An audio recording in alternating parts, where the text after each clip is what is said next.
ಮುರಿದು ಬಿದ್ದ ಮನೆಯಲ್ಲೇ ಜೀವನ, ಮೂರಾಂಬಟ್ಟೆಯಾದ ಬದುಕು. ಬಂದಿರೋ ಮನೆಗಳು ಸಹ ಇರೋರ ಕಟ್ಕೊತಾ ಇದ್ರೆ ಬಡವರಿಗೆ ಇನ್ನೇನು ಕೊಡ್ತಾರೆ ಸರ್. ಬಾತ್ರೂಮ್ ಕೂಡ ಇಲ್ಲ ಸರ್.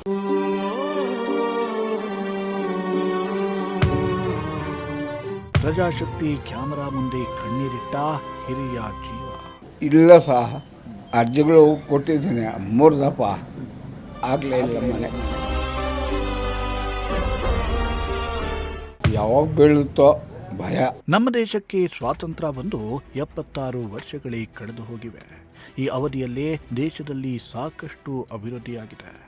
ಮಾತೆತ್ತಿದ್ರೆ ನಾವು ಅಮೆರಿಕ, ಜಪಾನ್ ಮಾದರಿಯ ಅಭಿವೃದ್ಧಿಯ ಬಗ್ಗೆ ಮಾತನಾಡ್ತಿದ್ದೇವೆ. ಚಂದ್ರನ ಮೇಲೆ ಕಾಲಿಟ್ಟಾಗಿದೆ, ಮಂಗಳಯಾನವನ್ನು ಮುಗಿಸಿದ್ದಾಗಿದೆ. ಆದರೆ ಇಂತಹ ಅಭಿವೃದ್ಧಿ ಕಾಲದಲ್ಲಿರೋ ನಮ್ಮ ದೇಶದಲ್ಲಿ ಅದೆಷ್ಟೋ ಮಂದಿಗೆ ಇವತ್ತಿಗೂ ಸರಿಯಾದ ಒಂದು ಸೂರಿಲ್ಲ. ತಿನ್ನೋಕೆ ಅನ್ನ ಇಲ್ಲ ಅನ್ನೋದು ಮಾತ್ರ ನಿಜಕ್ಕೂ ಬೇಸರದ ಸಂಗತಿ. ಪಾವಗಡ ತಾಲೂಕಿನಲ್ಲಿ ಸಂಚಾರ ಮಾಡಿದಾಗ ನಮ್ಮ ಕ್ಯಾಮರಾಗೆ ಕಾಣಿಸಿದ ಇಂಥದ್ದೇ ಒಂದು ಮನಕಲಕುವ ಸ್ಟೋರಿಯನ್ನು ನಾವಿವತ್ತು ನಿಮಗೆ ತೋರಿಸ್ತೀವಿ ನೋಡಿ.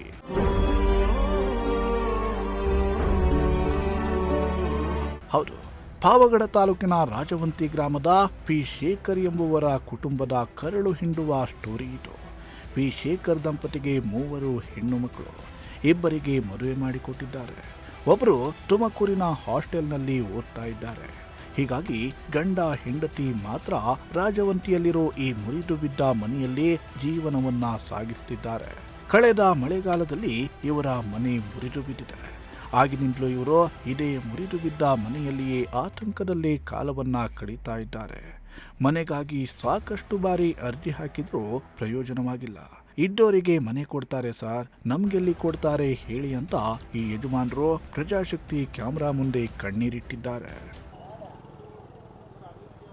ಪ್ರಜಾಶಕ್ತಿ ಟಿವಿಯ ನಮ್ಮ ನಡೆ ನಿಮ್ಮೂರ ಕಡೆ ಅಭಿಯಾನ ಇವತ್ತು ಪಾವಗಡ ತಾಲೂಕಿಗೆ ಬಂದಿರುತ್ತದೆ. ಪಾವಗಡ ತಾಲೂಕಿನ ರಾಜವಂತಿ ಗ್ರಾಮದಲ್ಲಿ ನಾವಿದ್ದೀವಿ. ರಾಜವಂತಿ ಗ್ರಾಮದಲ್ಲಿ ಸಾಕಷ್ಟು ಸಮಸ್ಯೆಗಳು, ಕೆಲವು ಮನಕಲುಕುವ ಪ್ರಕರಣಗಳು ಕೂಡ ಬೆಳಕಿಗೆ ಬರ್ತಿರುವಂಥದ್ದು. ನಿಮಗೀಗ ಒಂದು ಪ್ರಕರಣವನ್ನು ತೋರಿಸ್ತಾ ಹೋಗ್ತೀನಿ. ಯಾವ ರೀತಿಯಾದಂಥ ಒಂದು ಮನೆಯಲ್ಲಿ ಇವರು ವಾಸ ಮಾಡ್ತಿದ್ದಾರೆ ಅನ್ನೋದನ್ನು ನೋಡಿದ್ರೆ ನಿಜವಾಗಿಯೂ ಕೂಡ ನಿಮಗೆ ಇದು ಬೇಸರ ತರಿಸುತ್ತೆ. ಯಾಕಂದರೆ ಈ ಥರದ ಸುದ್ದಿಗಳನ್ನು ನಾವು ಯಾಕೆ ಹುಡ್ಕೊಂಡು ಹೋಗ್ತೀವಿ ಅಂದರೆ, ನಾವು ಸಾಕಷ್ಟು ಅಭಿವೃದ್ಧಿಯ ಬಗ್ಗೆ ಮಾತಾಡ್ತೀವಿ, ಅಮೇರಿಕ ಮಾದರಿಯ ಅಭಿವೃದ್ಧಿಯ ಬಗ್ಗೆ ಮಾತಾಡ್ತೀವಿ, ಜಪಾನ್ ಮಾದರಿಯ ಅಭಿವೃದ್ಧಿಯ ಬಗ್ಗೆ ಮಾತಾಡ್ತೀವಿ. ಆದರೆ ಒಬ್ಬ ಮನುಷ್ಯನಾದವನು ಈ ರೀತಿಯಾದಂಥ ಸ್ಥಿತಿಯಲ್ಲಿ ಆತ ಜೀವನವನ್ನು ನಡೆಸ್ತಾನೆ, ಆತ ಬದುಕನ್ನು ಸಾಗಿಸ್ತಾನೆ ಅಂತಂದರೆ ನಿಜಕ್ಕೂ ಕೂಡ ಇದು ಯಾರೂ ಕೂಡ ಯೋಚನೆ ಮಾಡಲಿಕ್ಕೂ ಕೂಡ ಸಾಧ್ಯ ಇಲ್ಲದಂಥ ಒಂದು ರೀತಿಯಾದಂಥ ಪರಿಸ್ಥಿತಿ. ಯಾವಾಗ ಕೂಡ ಇದು ಮುರ್ಕೊಂಡು ಬೀಳ್ಬೋದು. ಆ ರೀತಿಯಾದಂಥ ಒಂದು ಮನೆಯಲ್ಲಿ ಒಂದು ದಂಪತಿ ಮತ್ತು ಅವರ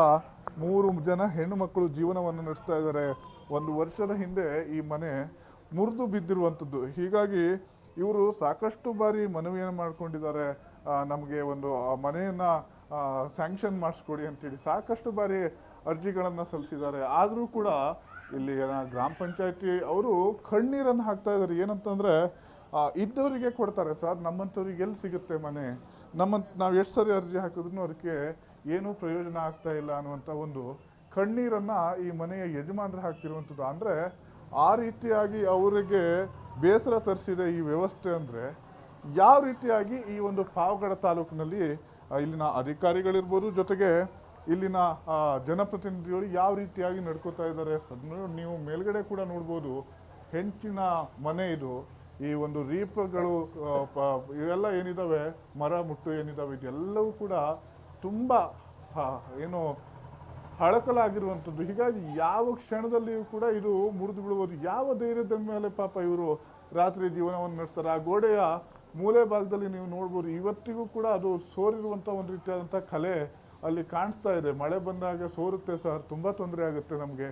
ಹೆಣ್ಮಕ್ಳಿದ್ದಾರೆ, ನಾವು ಗಂಡ ಹೆಂಡತಿ ಸ್ವಲ್ಪ ವಯಸ್ಸಾದವರಿದ್ದೀವಿ, ಹೇಗೆ ಜೀವನ ಮಾಡೋದು ಅನ್ನುವಂಥ ಪ್ರಶ್ನೆಯನ್ನು ಅವರು ಕೇಳ್ತಾ ಹೋಗ್ತಾರೆ. ಅವರನ್ನು ಮತ್ತೊಮ್ಮೆ ನಾನು ಮಾತನಾಡಿಸುವಂಥ ಕೆಲಸವನ್ನು ಕೂಡ ಮಾಡ್ತೀನಿ. ಯಜಮಾನ್ರೆ ನಮಸ್ತೆ, ಏನು ಹೆಸರು ಸರ್? R P Shekhar.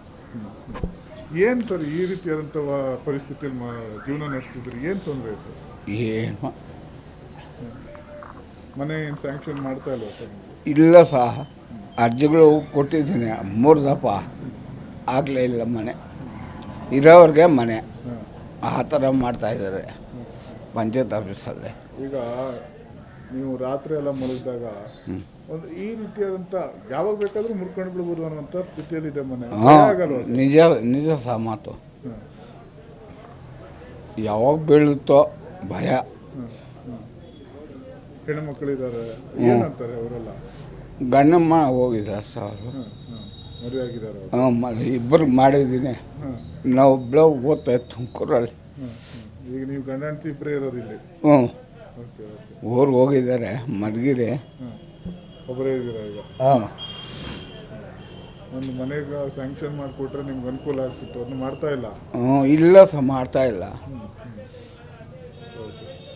ಏನು ಏನು ಜೀವನಕ್ಕೆ ಏನು ಮಾಡ್ತೀರಾ ಸರ್? ಅಕ್ಕಿ ಕೊಡ್ತಾರೆ ಸೊಸೈಟಿಯಲ್ಲಿ, ಮಾಡ್ತಾ ಇರ್ತೀವಿ. ಬೆಳೆ ತೆಗಿತಾ ಇರ್ತೀನಿ, ಇದು ಮಾಡ್ತಾ ಇರ್ತೀನಿ. ಪಾವಗಡ ಬರದ ನಾಡು. ಬರ್ನ ಇಲ್ಲಿ ನಿಮಗೆ ಬೆಳೆನೂ ಜಾಸ್ತಿ ಸಿಗಲ್ಲ. ರೇಟ್ ಸಿಗಲ್ಲ. ಪರಿಸ್ಥಿತಿಯಲ್ಲಿ ನಿಮ್ಗೊಂದು ಅಂದ್ರೆ ಮೂಲಭೂತ ಸೌಕರ್ಯನೂ ಕಲ್ಪಿಸಿಕೊಡ್ತಿಲ್ಲ ಸರ್ಕಾರ. ಏನಿಲ್ಲ ಸರ್. ಶೇಖರ್ ಅವರು ಒಟ್ಟು 3 ಬಾರಿ ಮನೆಗಾಗಿ ಗ್ರಾಮ ಪಂಚಾಯಿತಿಗೆ ಅರ್ಜಿ ಹಾಕಿದ್ದಾರಂತೆ. ಆದರೆ ಯಾವುದೇ ಪ್ರಯೋಜನವಾಗಿಲ್ಲ.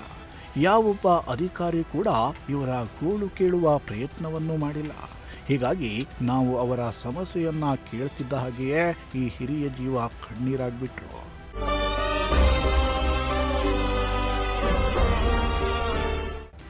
ಈ ಕುಟುಂಬಕ್ಕೆ ಯಾವುದೇ ಜಾಸ್ತಿ ಜಮೀನು ಇಲ್ಲ.